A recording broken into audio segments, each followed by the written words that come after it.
What does it take to really share your deep, mystical story about who you really are, and how does trauma impact us on our spiritual awakening? Ooh, there's so much that we're going to share today with the gorgeous Lora Cheadle. She has a story I haven't heard before, but she tells me she's never, if rarely, shared this part of her story, of her awakening story.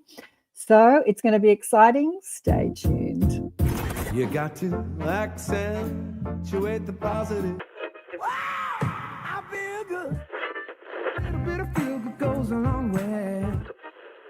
You're listening to Karen Swain, teacher of deliberate creation, accentuating the positive, showing you a way to a better life. Accentuating the positive, it's not just fad, it's sanity. Who in their right mind would accentuate anything else? If you feel like that's what you want to do. Hello and welcome to another show, Accentuating the Positive with Karen Swain. And I've got the gorgeous Lora Cheadle with me online. Welcome to the show, Lora. Thank you. I'm so excited to be here.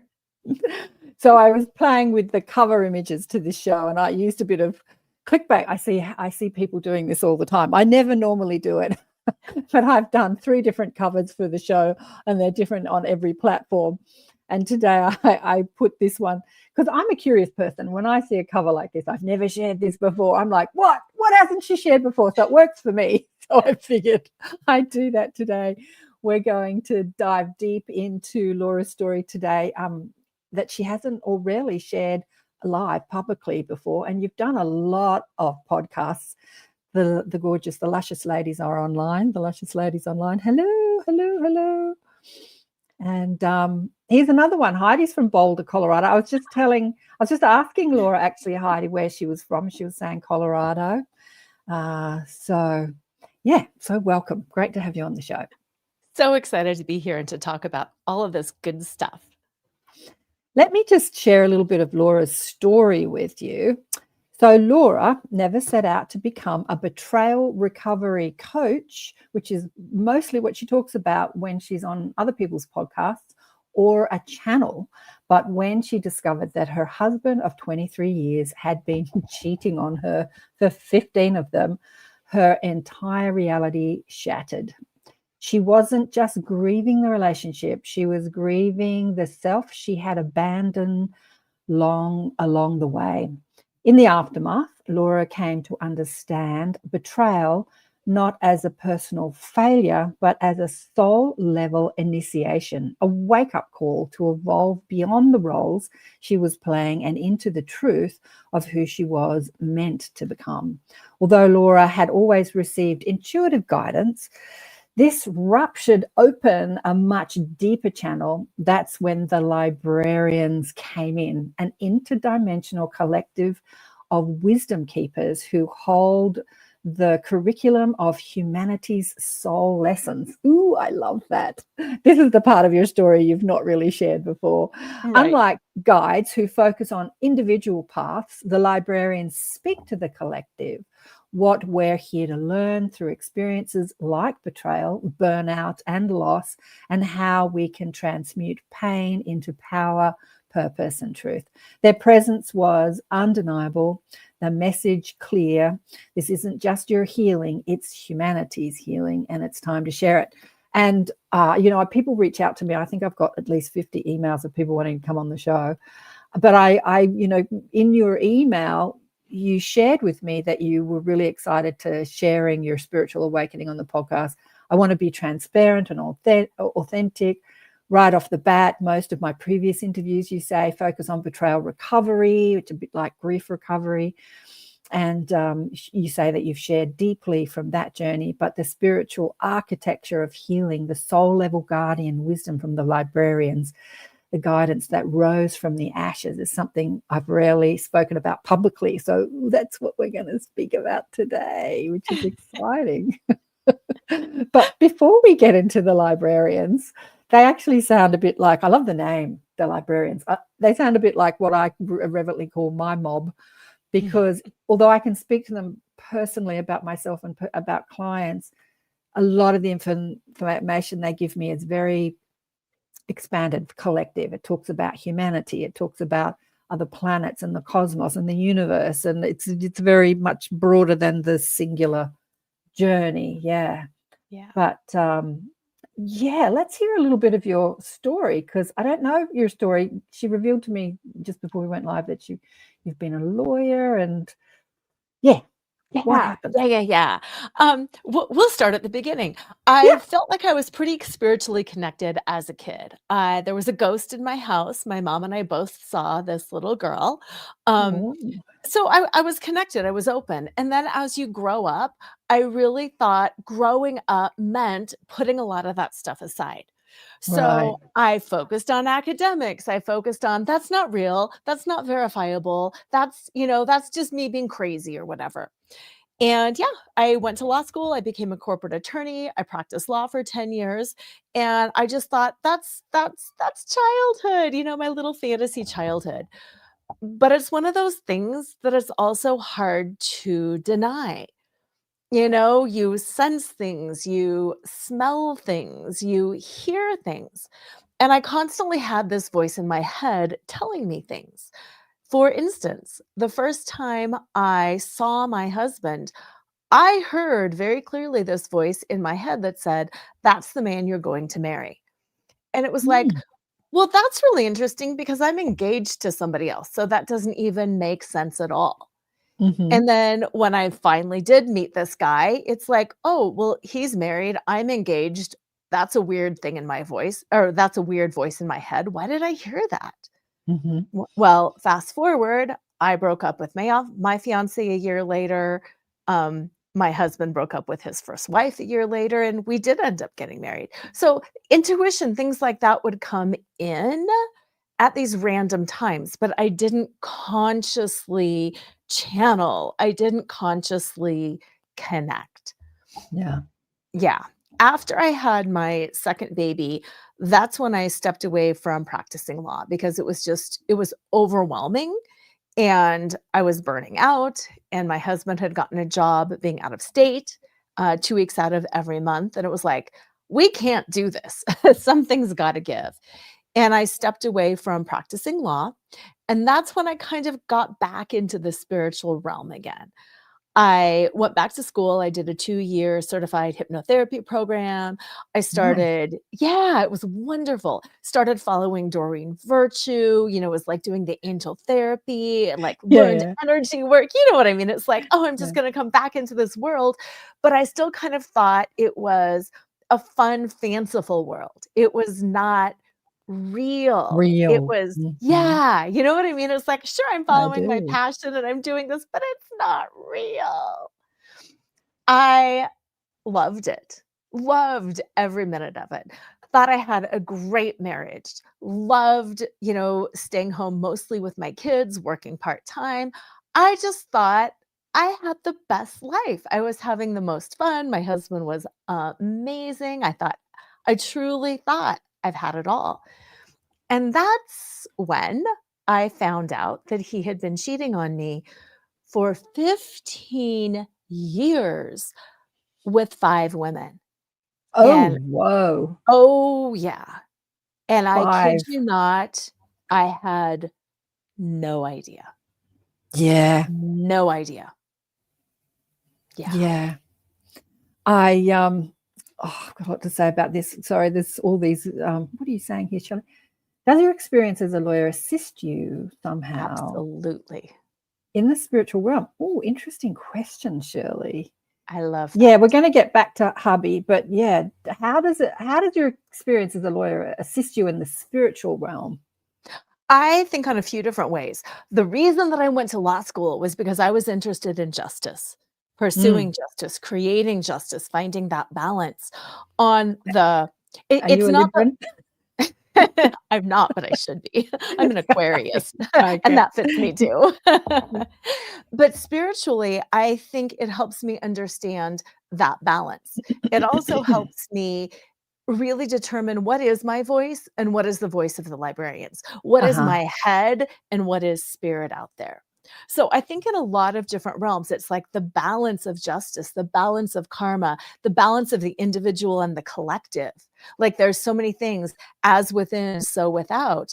And I'm just very cognizant of that inner and outer, good, bad, right, wrong, dark, light. Like balance is my thing. And I think that really helps in my spiritual work for me to, it's evidence based. I question myself, I analyze myself. And to me, it makes the spirituality even more valid because I have tested it within myself before. So I Yeah. know with every fiber of my being that it's balanced, that it's true, that it's right, all of that stuff. Yeah.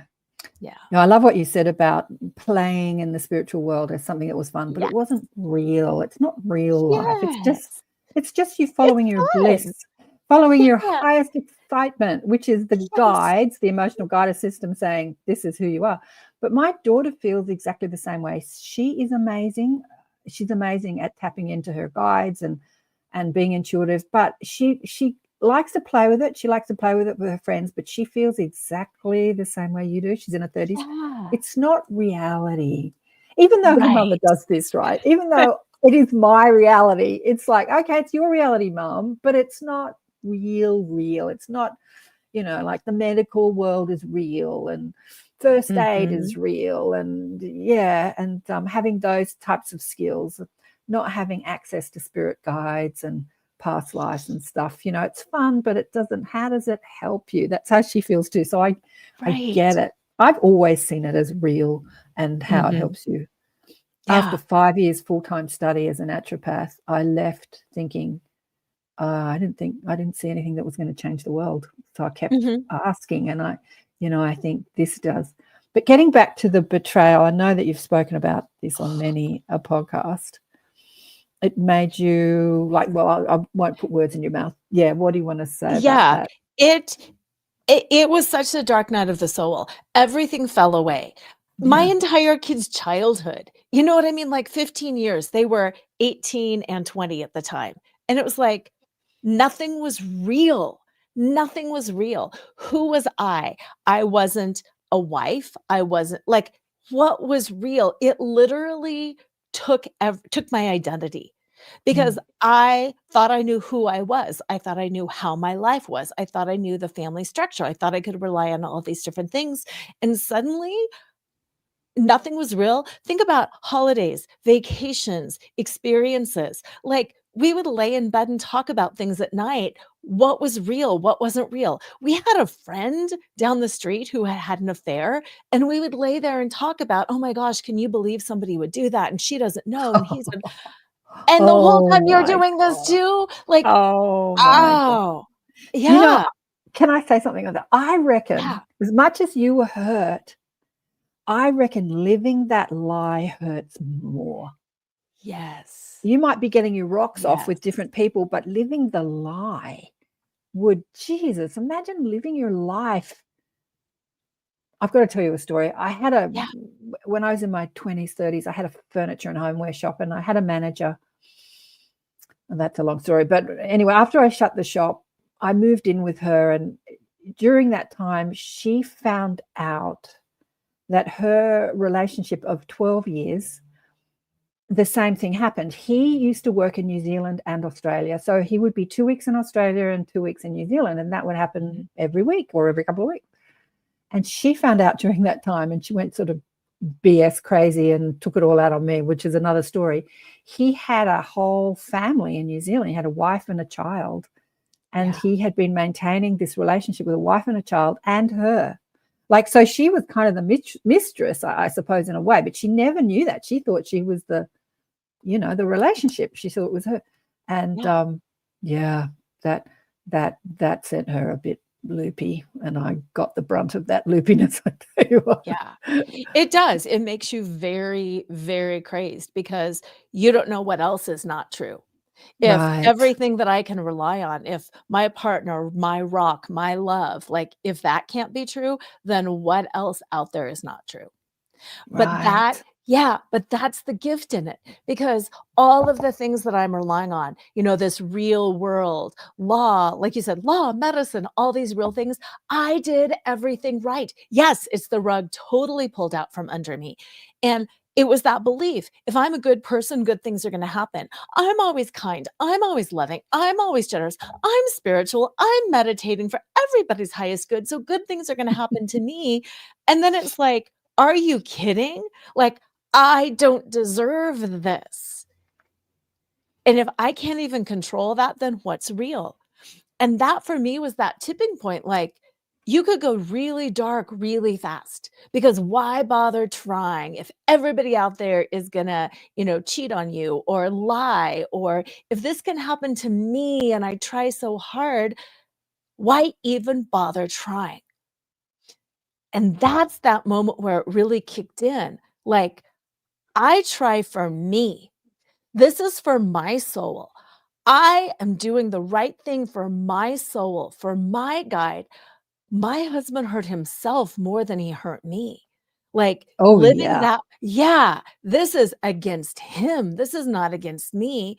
And this is my moment where I can let all of those things go.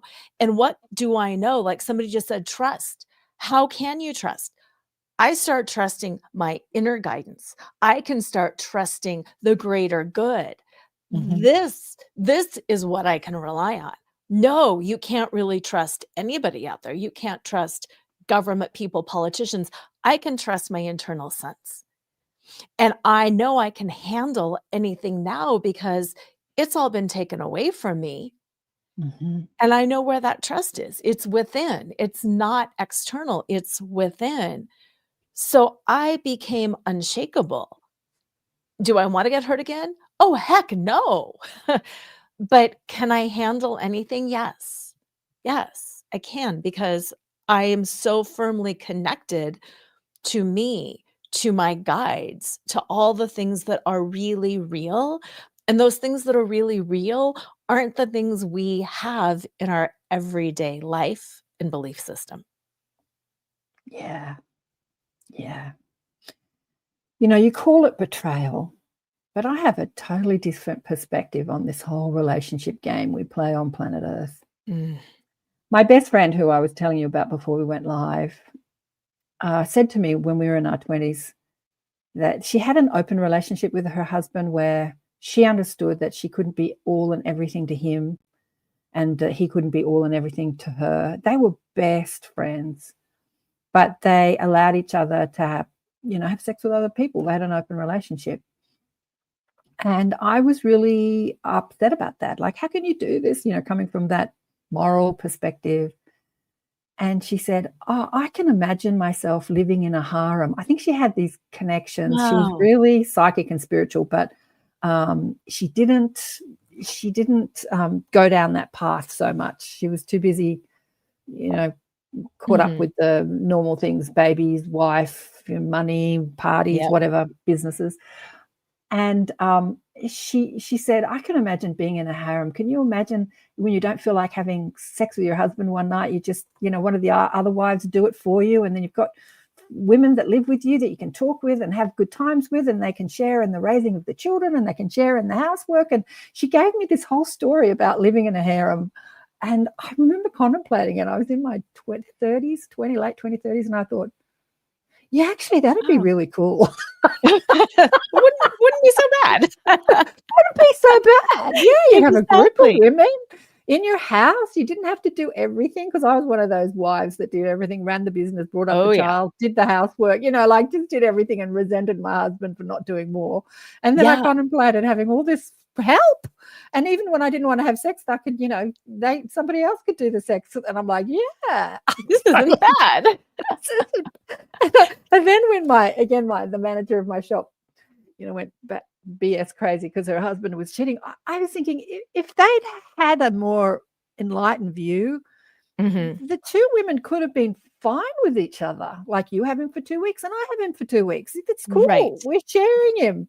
Right. It could have been a nice arrangement. That's how I think, anyway. Exactly. Yeah, the problem isn't what you do. The problem is not talking about it and having two separate sets of expectations. The problem truly is the lying, because I felt like he took away my free will. Yeah. If this was his decision he was making, I needed to be a part of it because it impacted my life. It impacted my health. It impacted all of these different things. And it's like, it's the keeping of the secrets that's really the problem. It's the lying. Mhm. Yeah. Mhm. Yeah, exactly.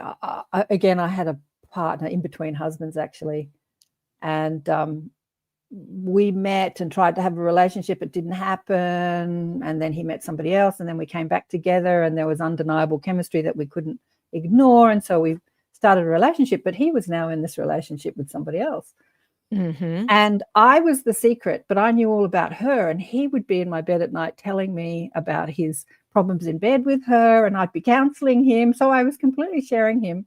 And he taught me how to share somebody and be completely okay with it. And all my girlfriends would say, don't you feel less than, diminished in some way? And I'm like, no, I don't. I feel fine. But I think that was because I agreed to it. Like, I wasn't in the dark. There Exactly. wasn't any lying. But the poor other woman, I broke it off with him, and he ended up marrying this woman. I kept saying to him, you have to gotta tell her tell. about me. Yeah. And he never did. Yeah. And I'm like, you're going to enter a marriage with this lie? Like, because we were together for about a year and a half, pretty Yeah. much the whole time, the two of us.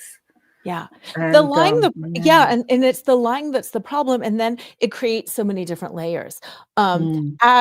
As we started unpacking this, the reason my husband cheated, he has a severe trauma background. He was in foster care, poverty, abuse, severe abuse, neglect. So he is in this he has complex PTSD. So he's in this was in this constant hypervigilant state. And anytime things would be like really good in our life, he would think, okay, it's about to go. Lora is lying to me. She's got somebody else on the side. She's going to leave me. So he would go out and cheat because he's like, I'm going to be safe that way. And then any times we'd have a tough time, it would be the same thing. Okay, this is it. This time it's going to happen. I'm going to go out and get somebody so I'm not hurt. Yeah. But then, and then he would come back, come home, whatever. Things would be normal. Things would be good again. And then this guilt, the shame cycle would kick in. Yeah. Because it didn't, because things weren't falling apart. So then he would start picking fights with me. And I'd always be like, wow, he has this weird moody thing. And I'd always think, it's his job. He's a high stress career. It's his job. But it's that it created so many strands of lies that fights really weren't about what I thought they were about. And I was like you, I tried to be this perfect wife, this perfect mom, to take care of anything. And it's like, well, if he's really upset about these things, I need to step up and I can be a better partner and it wasn't about that. And that's where some of that rage comes in. Like, are you kidding me? For so long, I thought it was about this, but it wasn't. And then, you look back on this other time and it was about this, but what was really going on was, wait a minute. And that's why it's so destabilizing, because then you're left with what really was true then. And why was I trying so hard when that's not even what it was about? And that felt like such a cheap shot to keep me in the dark for that long over that many different things. Yeah. So the betrayal that you felt was the story you told yourself about you. Who am I? I'm not good enough. I'm not worthy enough. Those yada, yada, yada stories. We tell ourselves. And how could I not notice? And how could I, be so blind? How could I be so stupid? That's what I was saying, when I fall over and hurt myself. If you beat yourself up, you're in more pain. But if you accept it, the pain, you heal instantly. But the story was all about him. It wasn't anything to do with you. It was all about him. Exactly. All a about man him. in pain. Yeah, a man in pain. It really had nothing to do with you. No. I was trying to get this point across to a girlfriend many years ago when we were young. I don't know, wisdom was flowing through me. I wasn't always living it, I've got to say, Laura, but someone had broken up with her and we were at a bar and she was crying in her drink And I'm saying, it's not about you, it's about him. It's got Mhm. nothing to do with your worth, because we do. When someone breaks up, it's like, what's wrong with me? What's wrong Yeah. with me? Why aren't Yeah. I good enough? Why can't people love me? That's where we go. But it's got nothing to Yeah. do with that. Nothing. Yeah, what's And wrong what with me, Mish says. Yeah. What's wrong with exactly. me? Nothing's wrong with you. You Nothing. are an And extension of source energy. You are beautiful. exactly. And what made it so confusing, I mean, we've unpacked this all now, but what made it really confusing at the time too, the women that he would cheat. And I get this sounds really mean and judgmental, but I try. I'm educated. I try. He would cheat with like, very low class women. Most of them were like at least 150 pounds heavier than I am. And I think, why? Like, you have a nice home, you have a nice family, you have a nice wife who's trying to keep herself in shape, who initiates intelligent conversations, and why would you go there? Like, if it's somebody that is so much better than me and you're actually really getting these deep needs met, but why are you cheating so far down? And Yeah, that was really confusing. that's still a story about you. Yes, Yeah. exactly. Yeah. Exactly. When it has And I nothing to do couldn't with you. let that go. Yeah, I Yeah. couldn't let that go because I For a think while. oh, exactly. Yeah, it took a Until you while. until you met your mob. Your mob. Exactly. And they set you straight. Let's Yeah. jump to the mob. So you were in suffering and pain and beating up on yourself, and what's wrong with me? Exactly. Yeah, That's what we do. despair. And Yeah, why total would he want to despair. be with people that are less than me? And what's wrong Right. with me? What God, does this I mean about have played me? that story so many times. Seriously, I think every woman who has ever been broken up with has played that story. God, that Totally. was when I was young, that was a constant. What's wrong with me? I'm not Yes. thin enough. I'm not pretty enough. Pretty enough. I remember my mother, who was so gorgeous. She used to say, I'm too tall. Men don't like tall women. We make it all, what's wrong All with about us? us. Mm. Yeah, all about us. Mhm. And how did Yeah. you meet the gang, the Yeah, mob, I was librarian? exactly, the librarians. I was on a flight, and Mhm. I'm sure you've had this experience where it's at night, and it's, like, right before you go to bed, and it's almost like you're having a conversation, and then as soon as you become aware of that conversation, it disappears, and you're like, "Dang, I was, like, getting this amazing wisdom, and it disappeared because I woke up." I was Mhm. on a flight and I was having that kind of a, experience where I'm just hearing this wisdom come in and I'm engaged. I'm out of body. I'm on this astral plane having this conversation. And all of a sudden I thought, oh, I'm like having a conversation and I'm awake and the conversation isn't going away. Mhm. So I just kept talking and I was like, well, who are you and why are you here? And are you the voice that has been with me in the past? And that's when they said, yes, they are the librarians. And what they do is they keep the records of the collective. Love They're it. in, yeah, like the Akashic realm. We all Yeah. have our own personal records, but they're like Mhm. above our own personal records and they pull the lesson. So all the people who have had like a near death experience, they collect all the information on that. All the people Absolutely. that have had betrayal, here's the Mhm. lessons they collect around that. All the people that have done judgment or abandonment or whatever, they collect the wisdom. And they said what's really important about that is we get so stuck in our own personal karma, our own personal journey, our own personal learning. But what we don't realize is we are learning on behalf of the collective. And on a spiritual level, like betrayal, okay, I got that.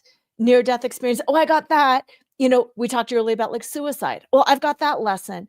All these different lessons were like, volunteering, we're the tribute volunteering for that lesson, and it's like, okay, I've Yeah. got that one covered. And Yeah. when we learn, it's also like the 100 monkey theory.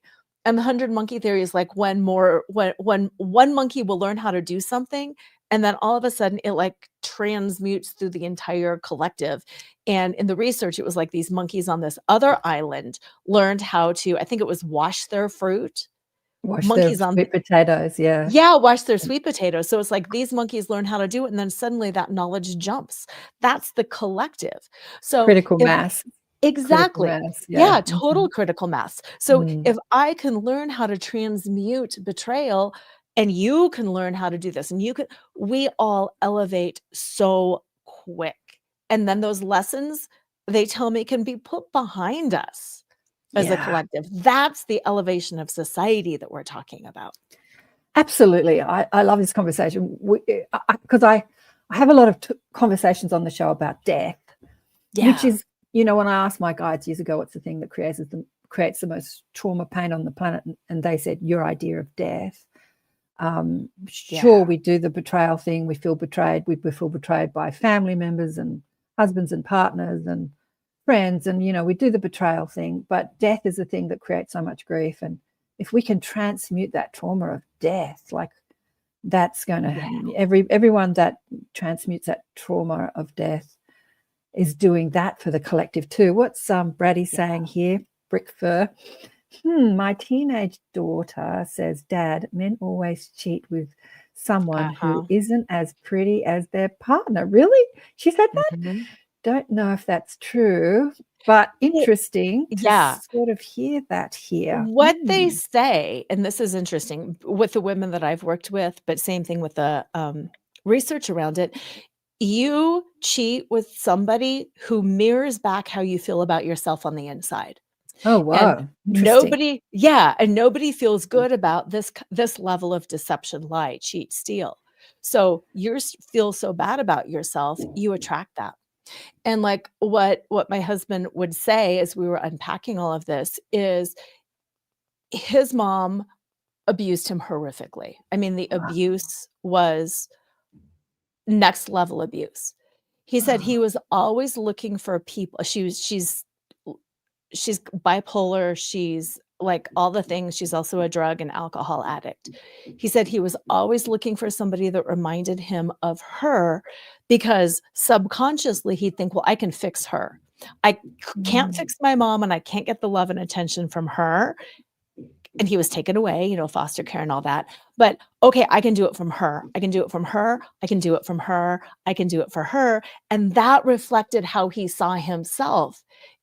And he would think, I don't really feel worthy of my home, my family. I'll just go fix this wound. So he's fixing his childhood trauma, and it had nothing to do with me. With you. Yeah. I love Brady. Great to see you online. Brady says, holy smokes. And it makes sense. I mean, that's the weird part about it. It makes sense. You know what I mean? You're totally raised makes in sense. trauma, chaos, you seek it out. Yeah. Yeah, I would say to my girlfriends and my clients who knew that they were here to help humanity heal in some way, but you have to heal yourself first before you can help anybody else. And they would attract the wound that they were carrying in the partner. And then they would see the wound and they would say, but I can fix him. I can fix her. And I'd say, stop dating your clients, charge them. Exactly. Fix it in yourself first and stop dating them. Yeah. Again, poor old and I daughter, love but that I've seen her do that with her boyfriends too. And one night I was going to bed and I was frustrated at hearing yet another betrayal story from her, from some fellow. And I'm like, why can't she just attract some nice young man and, you know, settle down? Typical mum thought, right? And my guides came in and they said, well, that wouldn't do at all. And I said, what? And they said, how else is she going to know about all these negative emotions if she doesn't experience it from herself? She's using her relationships like university for betrayal, fear, you know, all this stuff that we need to learn about. If you're a healer and you need to experience that which you're healing for others, if you've never experienced any of that, like, how can you relate? And I totally got it in that moment. I'm like, oh, that makes sense, because they're not going to teach that in university. No. You know, like, let me betray you. And so you learn it in the relationships. Yeah.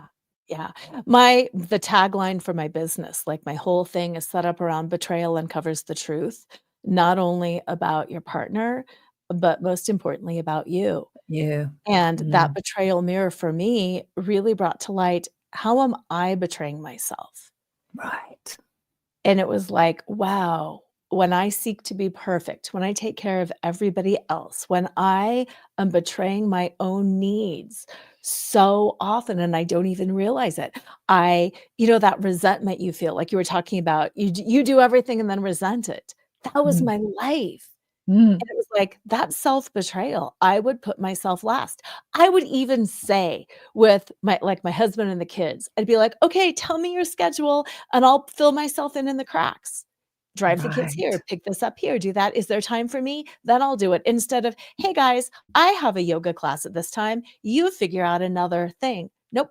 I put myself last. And that's self-betrayal I wouldn't have seen if I hadn't gone through this experience. Mm.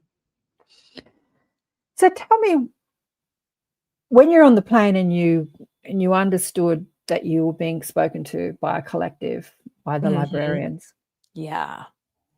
did they say why they were talking to you as opposed to your higher self angel, guardian angel or spirit guide that was there specifically to counsel you in your time of need? Because it Yes. seems like this big collective came to you in your time of need. Did Mhm. they say why they came to you? Yeah, go on. Yeah, and that ties in that first earlier question about, like, how does my legal training do it? Yeah. Because of the research. That's why they came to me. They're like, "You are the librarian. You study things, you classify things, you categorize things, you understand it in the way that they do it." And that's why they said they came to me because I can I can hear them. I'm hearing them now. I can hear them. I can engage with it, but then I can be the resource. It's not that I am healing you, but I am in this realm of healing and I can hand the right resources because I too can act for the librarians for people. I can bring in this wisdom, but then I can also bring in, like, oh, here's what I know about energy work. Here's what I know about hypnosis. Here's what I know about all these different things that I act as the librarian as well, passing on this information to people. And then people who want to take advantage of it and heal, then they absolutely can. And then similarly, because there are people who are like, okay, yeah, thanks, but no thanks. I'm just going to go be a victim the rest of my life. They Mhm. can, but it's my role as the attorney, the justice provider. I am giving you the tools that you need to create justice in your own life with your own experience. Mm, mm. Mhm. I love the sound of them, the librarians. They sound somewhat, their description sounds somewhat similar to the way that my guides, I call them reverently the mob, Yeah. have shown me who they are. They said, you're looking for identity and personality, and that's fine. We can display that if that's what you need. But Mhm. we are a collective of wisdom. Imagine everything Yeah. that's been experienced on earth, like the history of all that, like all the experiences that people have had on earth and the lessons they've gained from that, like all that wisdom Yeah. is who we are and who you tap into. And I guess you could say it's like a library Mhm. or to put it in more like a cloud, of information, go up to the cloud and tap into the cloud. But yeah, in the Law of One books, they call it a social memory complex, the Ra energy that was channeling through, I can't remember the girl's name that brought through the Law of One. Have you heard of the Law of One books? I have, but I haven't Yeah, read. Yeah. so this entity called Ra, and she's like, "Who are you?" And he said, "I'm a social memory complex of Venus." So this Mhm. planet that lived for eons of time and then died out, like all the information that everything went on, there was this library of knowledge, Yeah. and that's what this entity called Ra said about himself, like that social memory complex. I just loved I those love words. that. Yeah, it's cool, right? Yeah. Yeah. So, and again, I don't think any of us need to be special to tap into that. It's like Mm-mm. the library. It's available to it. It's free to enter. Exactly. you Exactly. know, you don't need a Yeah. library card. Just go there. You Just can tap go. into that information. Yeah. Mhm. And the important thing that they tell me, not only are we tapping into it, but our experiences are creating it. And Right. that, when I was Yeah. talking about that balance earlier, as within, Mhm. so without, yes, I take from it, but I also give to it in everything that I do. And that can Mhm. also really help me understand, like, I do need to do a good job at this. For me to dive into victimhood, that's not gonna help me, but that's also not gonna help the collective. It's a choice, but you know what? Because sometimes we'll do it on behalf of somebody else instead of doing it for ourselves. You know what I mean? Sometimes we're like, well, if it's for my kids, I'll do it. Well, if it's for my friends, I'll do it. But if it's for me, I don't really need it. And just having that understanding that what I'm learning also benefits the collective. It's not just about me. It's a higher level of accountability. It's a higher level of understanding. So yes, I'm taking the information, but I'm also contributing to it. And I want to contribute high quality information because it Yeah. matters.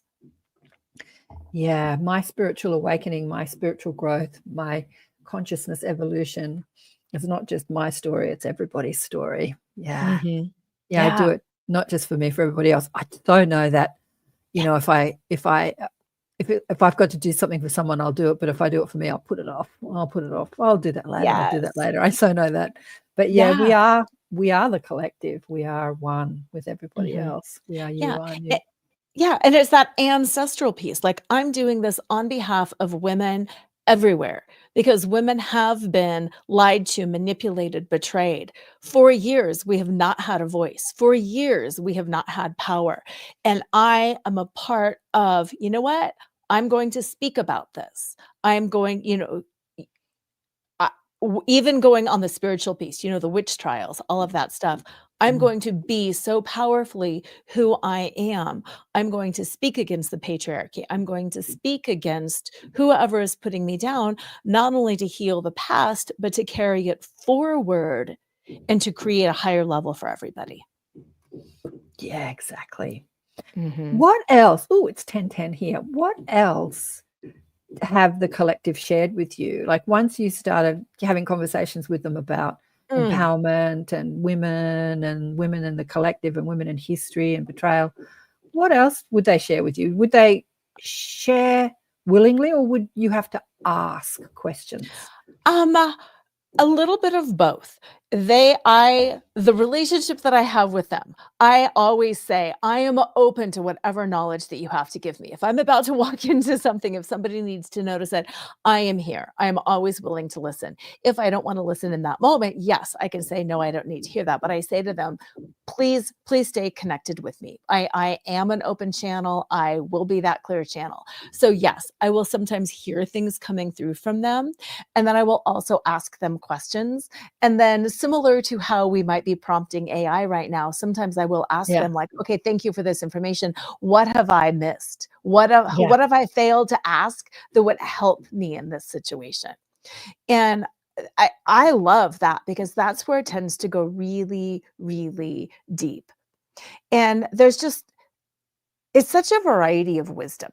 I mean, yes, they talk about the individuals. Yes, they talk about the collective. Yes, they talk about history, but then they'll also talk about some of the different things. Like when we were talking before the show, we were talking about healing and not focusing on the healing creates more healing. And they'll talk about some things like that. Like one of the things that they talk about is, since I've mentioned I'm so big into balance, my husband was abused for 15 years horrifically. He cheated on me for 15 years. Okay, so there's Wow. that maybe yeah, Balance. Yeah. cosmic Mhm. balance, but what Cosmic does this balance. right, but then what does this mean for me? Now because hurt people. Does this mean Mhm. I need to go out and hurt people? And they're like, "No, you can alchemize, you can transmute." And that's what we're moving into as the collective. It's not about justice and balance the way we have seen it. It's not about the eye for an eye, it's about the transmutation and alchemizing pain. And that's like that next level of consciousness that we're going into. It's like we were talking about before, this 5D reality. Mhm. It's about Mhm. stopping that because it's not that old school balance.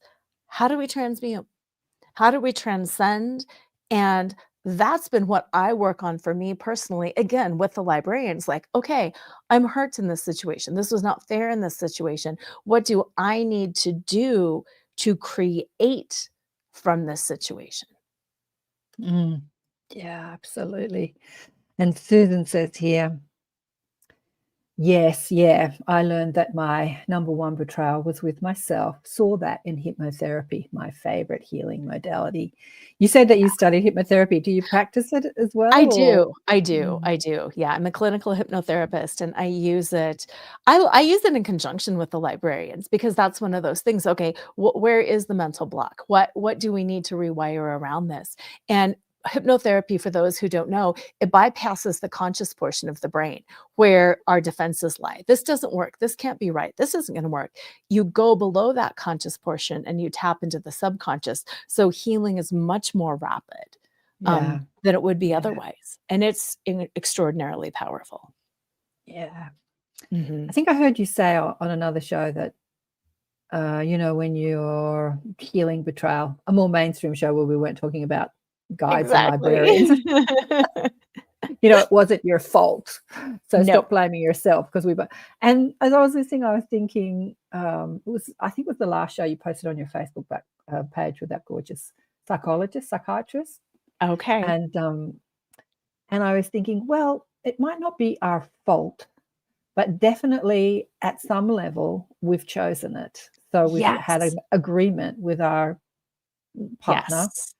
like, when Yes. we come to earth, you're going to betray me for 15 years and that's going to give me a spiritual awakening, and then I'm going to teach this to others and heal the world. So there is an agreement. So we're not victims Yes. of circumstance, where we've designed it. And I think that most people find it really difficult to think that the traumatic things that have happened to them, they've designed Yeah. Can I from blow some your level. mind? Yes, please do. Blow it away, girl. Because yes, that's it. Um, my husband and I are still together. Nice.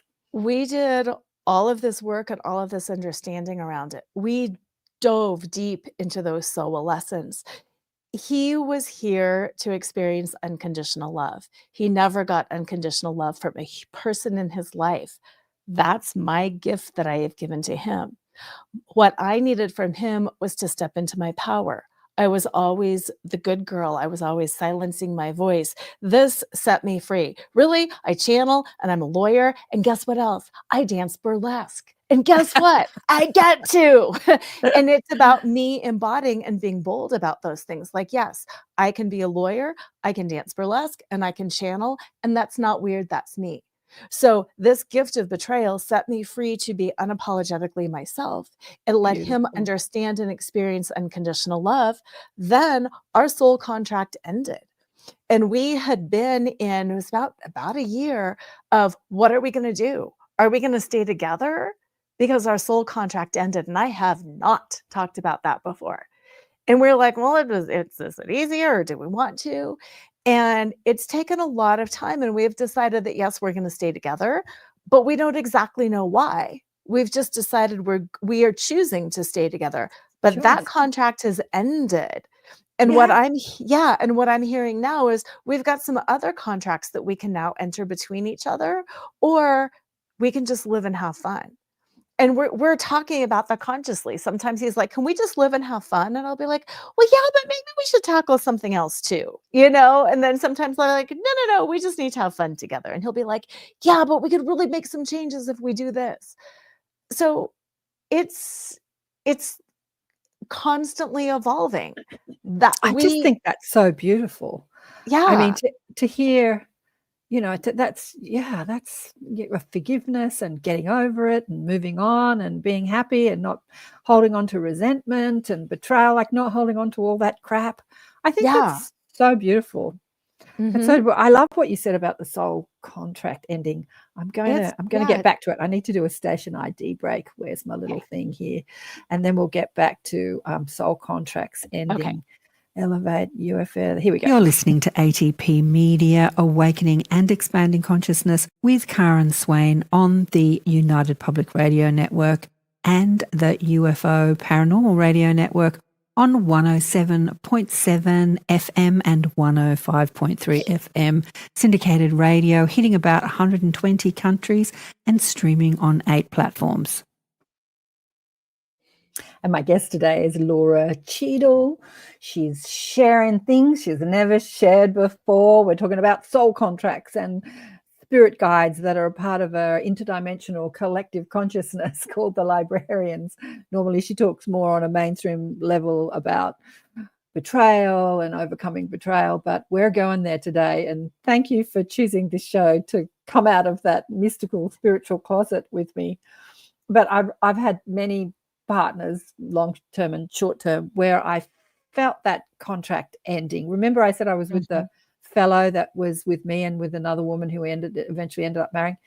There was a bond keeping us together that was undeniable. And then one day he's at my place and we're talking and he's pacing up and down my living room. And I looked up at him and I said, "This is finished." And he goes, "No, it's never finished between you and I." And I'm like, "No, contract's finished." Like I had this really clear, it's done, it's dusted. We came together and we gave, we learned what we needed to learn from each other. I learned a lot. And I'm like, done. And he was in denial. But it's funny, I never saw him again after that. Like circumstances just didn't make it happen. We spoke on the phone, but I never, and again with somebody else that I came together with for a period of months, and we were having a lovely time, and I was learning a lot about unconditional, not judgment, because I was judging him a lot, and my guides are saying, stop judging him. And I was learning about that. And one night I said to him, "This is finished." And he said the same, no. And then he went away. And then when he came back, I went away. And then when I came back, he was away. And then I moved away. And then we never saw each other again either. Life just, when it was finished, it was finished. So it was nice to have that awareness of contract over without, I hate you, I need to break up with you sort of thing, without using the trauma to come apart. Yeah. We had a week in Santa Fe. And we were just doing really deep spiritual work. And Santa Fe is a very deep spiritual place. And it was just kind of weird all week. And all week I kept thinking, I'm done, but I don't want a divorce. And apparently he was thinking the same thing. And we were at dinner and we sat down on our last night, and our wedding song was Sade's "No Ordinary Love." I mean, that's an old song, right? Yeah, We sit down at dinner. Yeah, that song starts playing. And I was like, "I got to talk to you." And he's like, "I got to talk to you too." And I was like, "I feel like this is done, but I don't want a divorce." And he said, "Oh my God, I'm so glad that you said that," because he said, "This week I keep feeling the same thing. Like it's over, it's done." But he's like, "I didn't want to hurt your feelings. And it's not like I want to not be with you, but I think it's done." And it's been that was just a little over a year ago that dinner happened. And it's been really, not really awkward. It's been really interesting. What does that mean? And then seeing that unfold. Okay, well, you can do some more things together. Okay, you can do this together, or you can just have fun together and just playing with that. But to break out of those paradigms and patterns, that's been hard too, because you had mentioned an open relationship. I don't want an open relationship. And that's fine. And it's like, how do we stay together and what do we do now? And it's been a beautiful unfolding. Yeah. So it's like you're just taking it day by day. I think Esther Hicks says something similar. She said, your marriage vow should be, "I like you pretty much. Let's see how it goes." Yes, exactly. Like, we're having fun right now. Let's see how it goes. And Yeah. if it doesn't go, that's cool too. Like, just, be light about it all. Right. Because it doesn't matter. And like that, can we have a new contract to learn something deep? Yes. Can we come together to create something? Absolutely. Or can we just play? It's all good. What is Kristen saying here? Sorry, I'm listening. I'm just reading. Oh, these you as got well. it. How do you trust again? No, we talked about that one. What After the about partner has passed. Wow. So for people listening on radio, Kristen says, what about learning of the betrayal after the partner has passed over, so not able to confront in the body? That's a tough one, but it's also not a tough one, because I've had a woman that I've worked with through that. We can talk to another person's soul. And that's something that Which she does all the time. Okay, perfect. And that my husband and I did that embodied when we were doing the healing work around this. We would have all these conversations, and then sometimes it'd be like, "I'm gonna go in this room, you go in this room, let's talk to each other's souls." And we would just Nice. and have the conversation, yeah, at the same time with each other's souls, and then we'd come back and be like, no more words are necessary. So have those conversations. Oh, Yeah. Yeah. It just have the conversations and hear what you can hear or feel what you can feel, because that's also divinely orchestrated. Whether the partner who passes, maybe for some reason, it's not that they can't handle staying in it. That's not it. But that's not where their lesson comes from. Is that's they need to do the act and get out of there.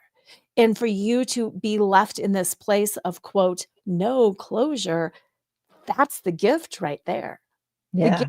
being in that place of, quote, no closure and getting out of there for that reason. Yeah. And it's also this huge awareness that the bodies aren't the person. It doesn't matter if you have a body or not, still talk to the soul. Exactly. Yeah, the healing work is with you. It's not with the partner. Mhm. There's a movie like this with Jennifer Garner. What's that actress called? Yeah, Real name. Gardner.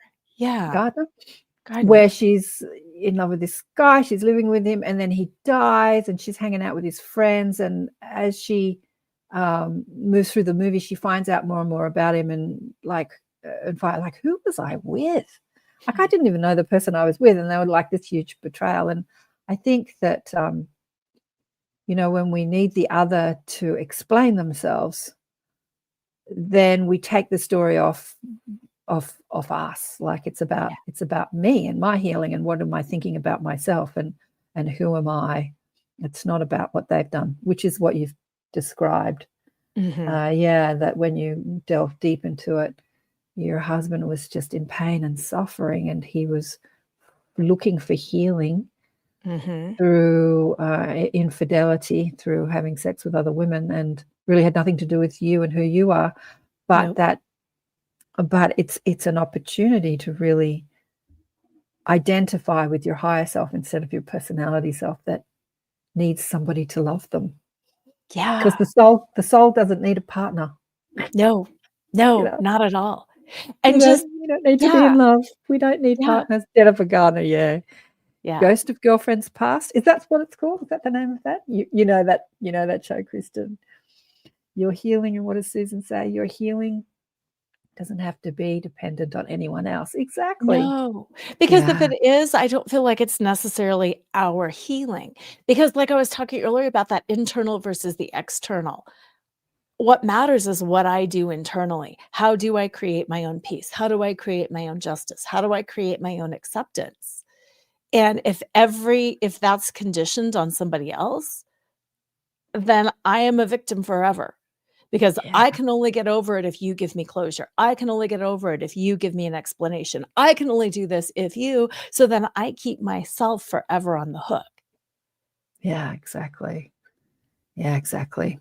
I love this conversation because, people in the spiritual community love talking about spirit guides and channeling Mhm. and life after death and UFOs and galactic consciousness. And a lot of the times, I was hearing Mateos de Stefano say this too about his spiritual community.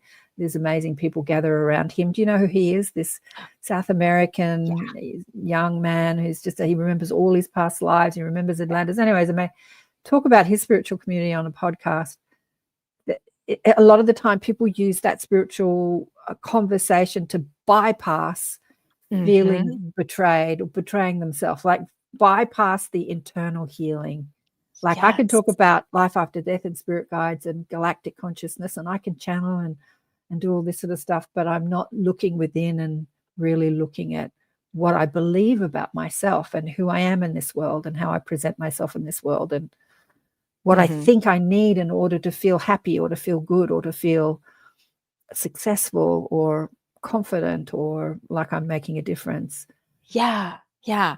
And I love that you went there and said that too, because we are in a human body and it does hurt. And we should cry and we do need to cry and we can feel all the emotions. And I laid on the floor, for a couple of weeks and just sobbed, and I couldn't sleep and I Yeah. couldn't eat and I couldn't, like, heartbreak is real Yeah. and we have to feel it.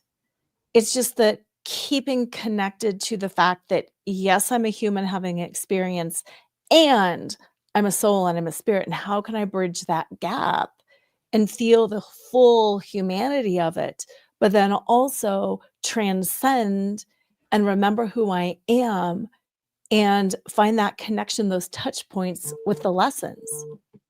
Exactly. I have such an enlightened audience, honestly. Susan and Mish and Heidi and Kristen and Indigo 111. Someone's calling me. Says here, yep, like the old saying goes, it's not what happens to us, it's how we interact to what's happening. Yes. You know, I'd love to know how y'all live this. Do you know this stuff? Because knowing this stuff and living it is something completely It's hard. different. Yeah. It's hard. It Yeah. really is. And you know, that was a huge healing moment. That was another one of my aha moments was I realized because for a while I was like, this is going to take me down. This is going to ruin my life. This is blah, blah, blah, blah, blah. And I had that very clear awareness. I can continue to tell this story forever, and I can be a bitter old woman, and I can really change my life. And if I do that, then they won. He won. All the other women won because I just gave them my power. And I'm not going to do that. I am not going to do that. They can do whatever they want, but I'm not giving away my power to be present, to be happy, to create the kind of life that I love. This is my life. I get to choose what to do with it.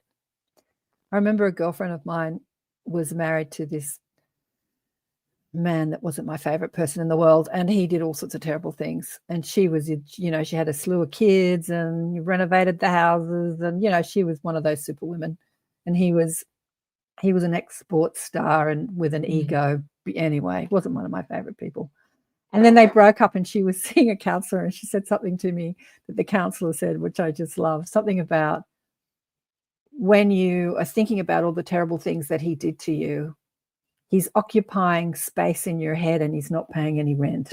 Yeah. Yeah. That was get him out of his victim, because he's not paying rent in your head. Yeah. Every time you're thinking about how badly done by you've been, you know, he did this to me and he did that to me and he did this to me, and he's not paying rent and he's occupying space in your head. I thought that was the funniest thing I'd ever heard. Exactly. But yeah, that's what we do. We make it all about them and how we've been betrayed, as you say, instead of it's like, what am I learning from this? And then again, like How am I that, what am I evolving? and how am I assisting the collective in this? Because it's all a story, it's all a narrative. And you know, the library, it's the library. What am I writing? And I don't want to write a narrative where I am the perpetual victim and where Right. something ruined me. I'm going to write the success story. And that's what I love about, you know, you talk about the positivity. What can I do? How can I take this and make it into something better? And same thing with our marriage. It was like, I'm not going back to the old marriage. We're going to take this to a new level. We're going to find new levels of connection, commitment, and joy, because I create the story. I somehow created this, whether it was, you know, a soul contract for you know, both of us, we had something to learn, but I created this. And how am I going to create that next moment of my reality?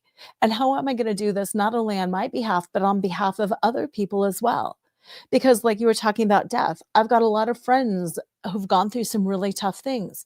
How can I blaze that trail and show you, okay, this is how we heal. This is how we feel. This is the direction that we look. And this is how we consciously create that next level of reality. And if I can do it, you can do it. And it's not easy necessarily, because we have to break down the way that we think. And again, Yeah. that's like, that's sometimes like the power of the hypnosis too. How do we change? We have been told so many false truths about who we are and what we can and can't do. How do I Yeah. think differently? And I love Course in Miracles, but they define miracle as the ability to see things differently. And how can I see this differently? And that's something that I go back to time and time again. How do I see this differently? And how can I continue to write a new narrative, not only for me, but for everybody else? And how do I bring the librarians into my life? And how do I stay connected? You spoke to me in an email about how you loved listening to my conversation with Neil Gore. I love Neil. I have him on the show often. We were talking about AI, I think, on the last conversation, and how AI is impacting this world. And he was using ChatGPT at the time we were talking, and someone asked a question in the chat: why is trauma such a part of spiritual awakening? And he said, well, let's ask ChatGPT or whatever AI system he was using. Yeah. And it came back with such an eloquent answer. It said, because it's a pattern breaker. Yeah. And I'm like, whoa, I loved that. It's like we get stuck in these ruts, these patterns, like you were saying. I was putting everyone else first. I was being the dutiful wife. I thought I was being a good person. And then trauma happens, and it's like totally breaking that pattern that you couldn't even see at the time, because you were being the good, right girl, right? But was it serving you? Was it serving you to find your inner knowing, your inner being, to find the librarians? Like you were playing with spirituality as a fun toy, but not taking it seriously. Again, another pattern. So trauma just smashes those patterns. It breaks those patterns. Yeah. And the self-judgment, I realize now I was performing life. I was performing motherhood and wifehood, and I was performing. I wasn't being and feeling. I was doing. And it was like, nobody could have told me you're performing. You don't need to prove yourself. Nobody could have told me that. I would have been like, well, yes, I do. I need another A. I need another bar thing. I need another certification. I need, because I want to. No. That's performing, but I couldn't see it. Yeah, exactly. Yeah. So trauma helps you see it. But, it is easier to see it without the trauma. But sometimes I call them sledgehammer moments. I've had many of them. Sometimes we get hit over the head by a 4x2. Wake up! Wake up! You're asleep. Wake up! I've had a lot of sledgehammer moments. Yeah. Because it had to take me to down to the point. Well, this is interesting too. I didn't tell you this. When I found out about the betrayal, the day that I found out about like the big one, we were fighting over my husband's phone because I had found an email, and he was trying to take it out of my hand, and he stepped on my foot as I stepped back. So it broke my pinky toe. Well, I am a doer. I am a mover. I teach fitness. Like I said, I dance. I do all of these things. I couldn't move. So not only could I like not perform, I was emotionally incapacitated. I was physically incapacitated. And I had to sit there and I had to feel and process. And it was like the only place I could go was to spirit, because I couldn't do anything else. And I hated it. But it was the biggest gift because I had to be, I couldn't do. Yeah, exactly. I think COVID did that for a lot of us too, when they locked us in our houses. Yeah. Mind you, many people, what I found interesting, that the hospitals were shut and the beaches were shut, but the bottle shops were still. Isn't that funny? So you could either sit in your house and drink, or you could meditate. I just loved Gail's story on the last show. Was it the last show?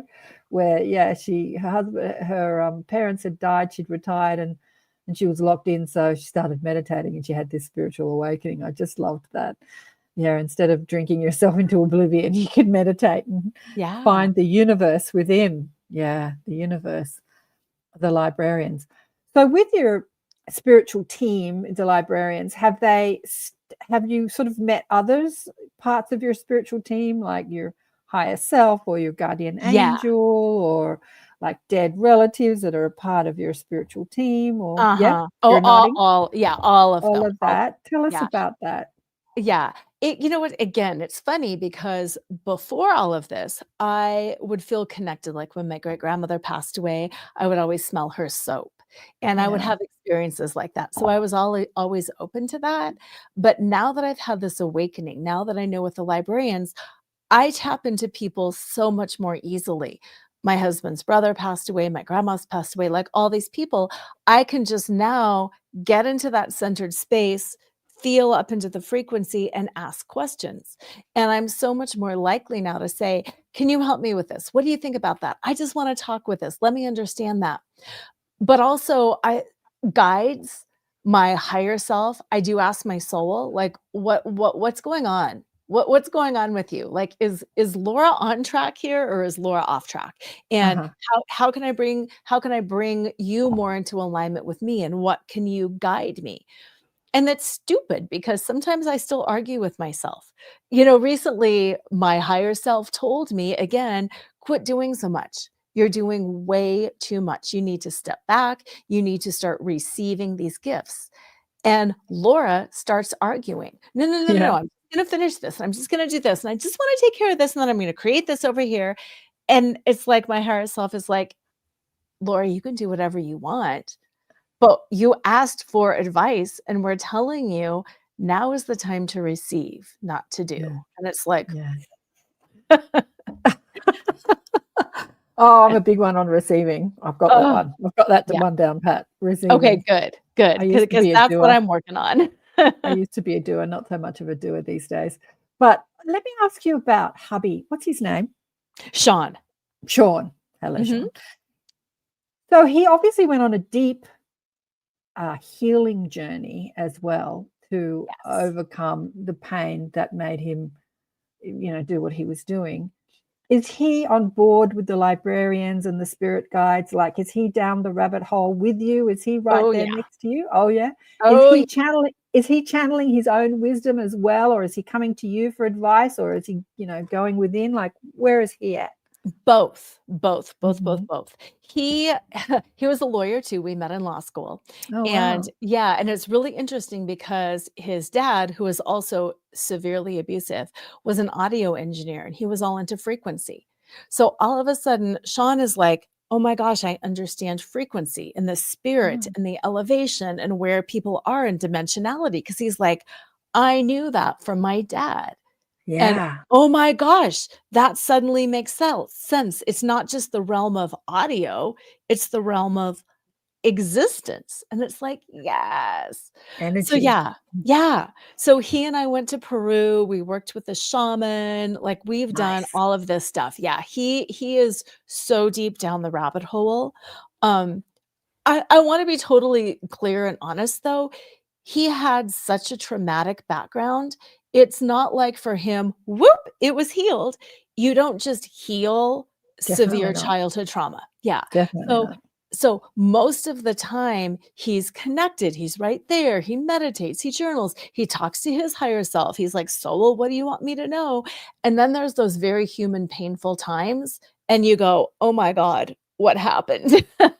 And then he comes right back in. He reconnects, he grounds, he meditates. It's those patterns, struggling to rewrite those patterns. But yeah, he is an entirely different person than he ever was before.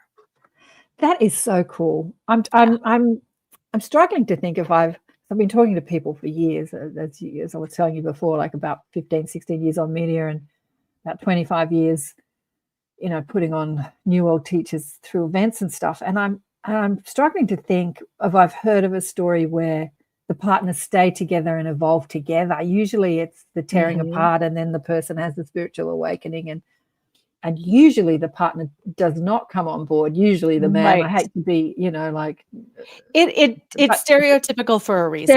You know what I stereotypical. mean? Yeah, I hate to be Yeah. stereotypical, but Yeah. I love that. That's such a cool story. Yeah. That's so cool. And it I was love. he says he really felt his soul step in. Like, when I first found out, it was like, "Why are you doing this? You made me do it." And you know what I mean? He was very defensive, You made very me do it. yeah. You know what I It's mean? It your it was fault. yeah, exactly. It was awful. And then it was a month or so in, and he came home because he was gone. And he came home, I had called him, and I said, "I really want you to just tuck me in. I need comfort, I just need you to come tuck me in." And it'll still make me cry, but he stood there and he tucked me in and he said, "I need you to know this has nothing to do about you. I am so broken, and this is all about me, and I am so broken." And he left. And it was like, "Okay, we have a ball game now." So then the next day it's like, "Thank you for saying that." And how do you want to go forward? And then I could be more vulnerable to him, and then he could share more things about what he was struggling with. And that was the crack. That was the crack that let the whole communication start. And he said he really feels like this was a soul moment where it was like, he said the way he describes it, it's like, Sean, get out of the way. I need to express this because your whole life is going to change if you do. And it has. It has. Mm. Oh, beautiful. That's so beautiful. I love it. Yeah. Happy endings. Happy endings. Well, not that you've ended. No, Just beginning, really. Just beginning. Right. So yeah, because that contract ended. We're in marriage 2, we're in relationship 2, and So- yeah, but that's over. you know, like you've come together for this personal story, but with a lot of light workers, especially women, especially when they're in their older years, you know, I hear it a lot. They're looking for love. They're looking for the twin flame, the soulmate. They might have had the husband, you know, they had the kids, they did all that, but they weren't on board with the spiritual ideas, and they split up, and they're looking for the soulmate. But you know, I had Michael Tamora. I love Michael Tamora, masterful teacher who was in the physical, but he's left his physical now. Talk about this contractual agreement that New World teachers have. Like you come together not so much for the romance or the personal story, but what can two beings, two souls in physical bodies do together to help with the shift in human consciousness? Like, how can you like move out of the personal story and work together to create, you know, more for the collective? And I've seen that with a lot of couples that it's not really about you and me, it's about what can we do together. It's almost like having an intimate relationship with your business partner in your spiritual work, really. Yeah. So I feel like that's the stage that maybe you and Sean are at. I mean, he's still working as a solicitor, as a lawyer, or No. Well, yes and no. His original job fell away. He stopped working for 1.5 years and literally was in that state of being. So he did deep soul work for 1.5 years. He has gone back, and he is still practicing law, but in a very different capacity. yeah.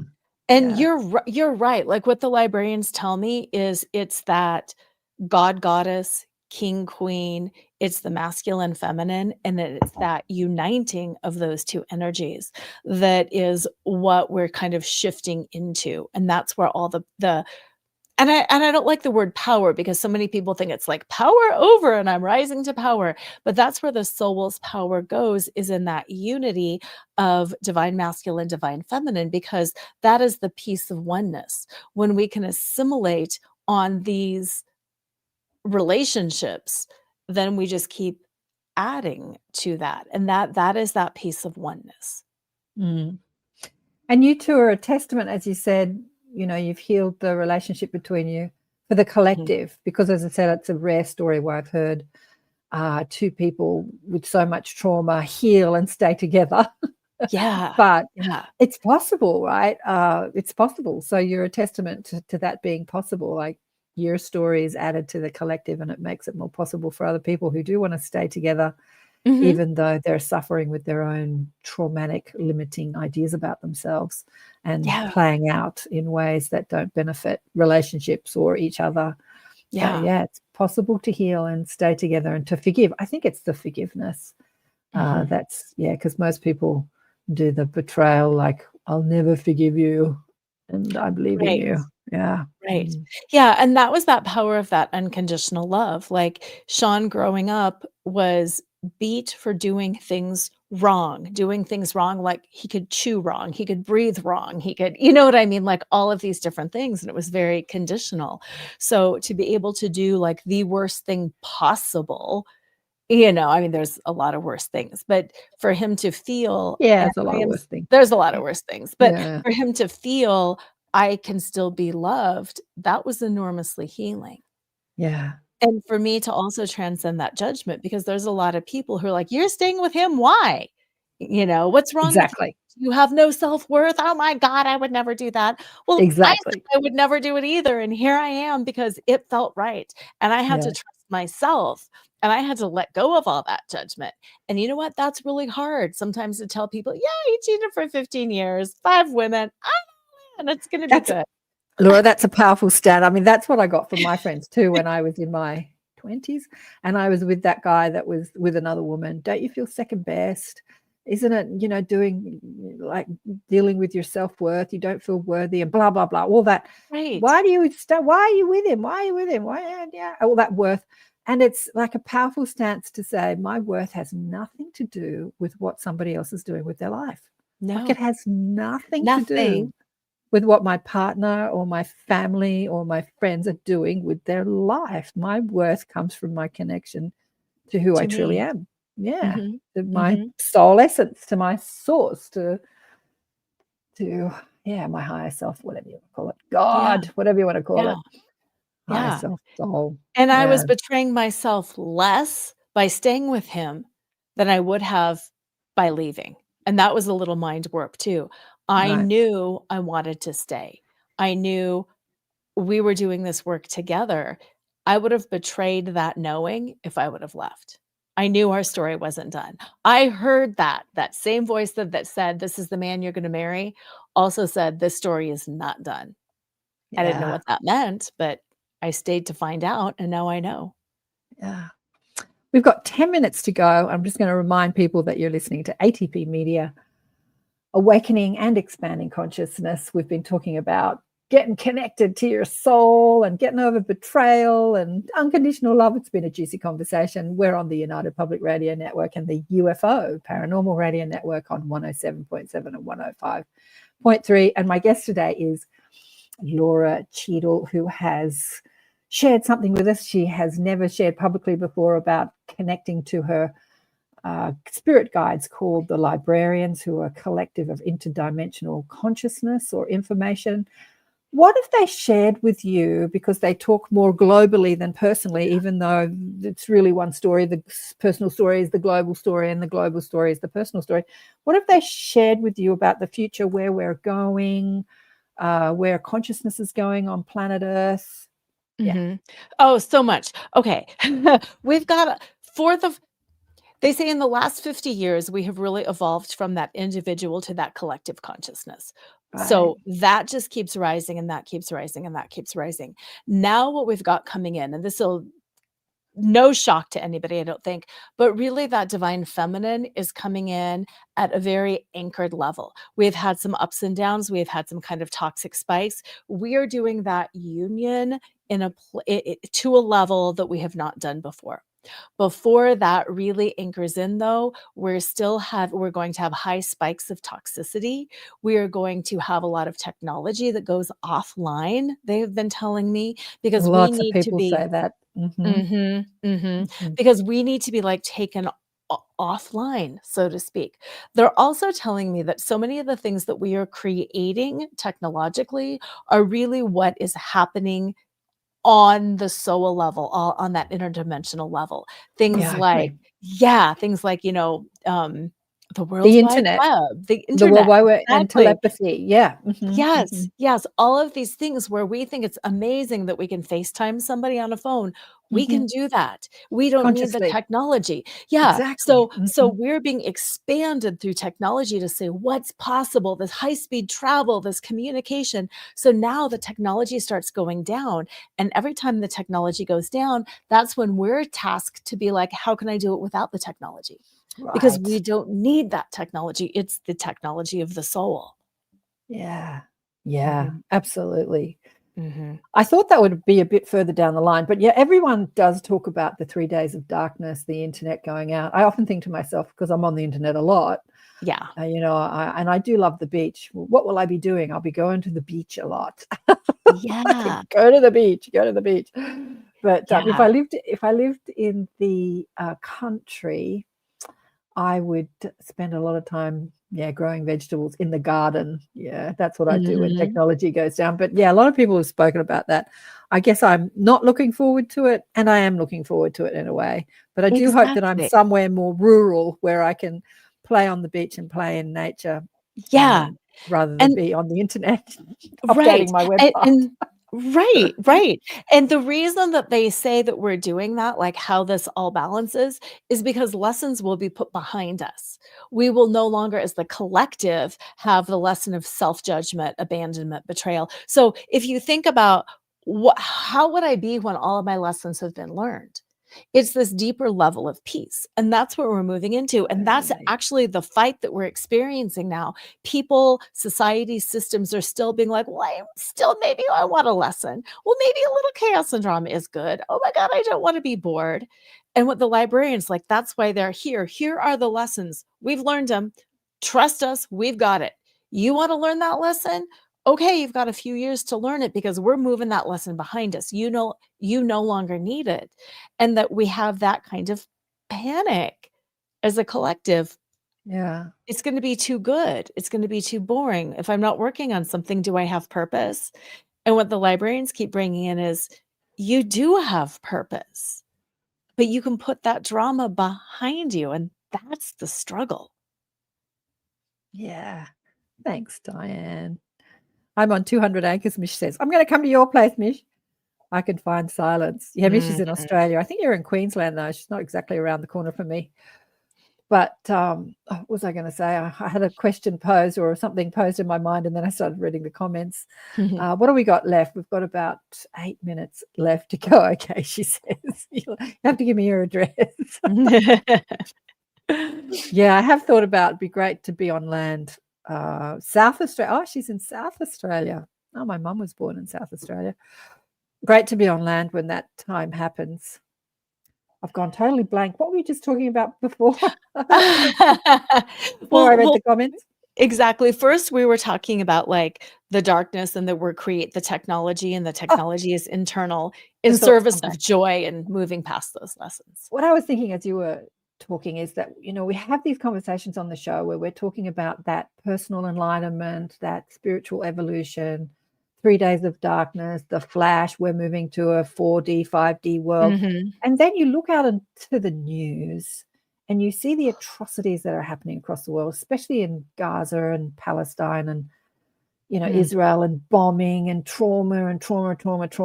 Like, those people are not thinking about this stuff. I wonder how that will be reconciled, because there is so many different bubbles of reality that exist on this planet with 4 minutes left. Yeah. What do the librarians say about reconciling that mass sort of trauma, like the hypnosis of people that think that to murder innocent people means that they get accolades in heaven? Or I need to kill my enemy, I need to wipe them out so they stop wiping us out. Those sort of thought forms. I need to kill more in order to have a better world. Like, how do we reconcile that? Right. So much just around, and you're right, that could be like an hour. Yeah. But it's the extreme forms of the duality. And that sometimes when we see those extreme forms of duality, we judge them as, wow, this is really bad, this is really dark, this is really backwards. Sometimes that's really the most advanced. Sometimes when you're in that strongest polarity of the duality, it means you're very close to that tipping point happening. And that in a lot of these parts of the world, they are more ancient than we are. They have been through a lot more than we are. And there's a lot of growth that is about to happen there. And if we can get out of the judgment that this is really bad and dark over there, and be like, yay, they're almost there. They've almost put that lesson of death, destruction behind them. They are almost there. Exactly. Funnily enough, we had one of the young, had a channeling from one of the beautiful young boys that was killed during the October 7th massacre at the music festival, channel exactly that message from the afterlife. Like, yeah, even though he and his friends were mowed down, it was such an interesting channeling. But I just wanted to show this picture of Lora in Egypt, like totally connected there. It's such a beautiful picture. And before we go, and this is the webpage I've created for her, which you can see her books. I think your books don't really talk about the subjects that we spoke about, spirit guides and all that sort of thing today. Maybe you need to do another book with the wisdom from the librarians. But the books that you've got out there is Flaunt, Drop Your Cover, and Reveal Your Smart, Sexy, Spiritual Self. Yeah, and 5 tools. That touches a little. Fuel up and thrive. It's not burnout, it's betrayal. And and you'll see us. These are the different headings that I've played with today: the Librarians, Interdimensional Collective, Betrayal and Awakening. And I have never shared this before. We're going to see how the different things And it's go. true. Yeah, it's true. Especially like, no, I don't talk about the librarians, but I have never honestly ever said, yeah, our soul contract's done. People would be like, and what? Yeah. Well, with me, I totally get it. Yeah. I totally get it because I've lived it. It's amazing to feel that. Like it's like you're having a nice time with someone, and then maybe it's nice, maybe it's not, but you're in it, done. and then it's like it's done. And that sort of finality, and I tried to explain, like, we're finished, but not I hate you, go away, but this is done, and then it's done. It's amazing celebratory. feeling. Yeah, it's like we It's did amazing it. feeling. Yeah, we did it. It is celebratory.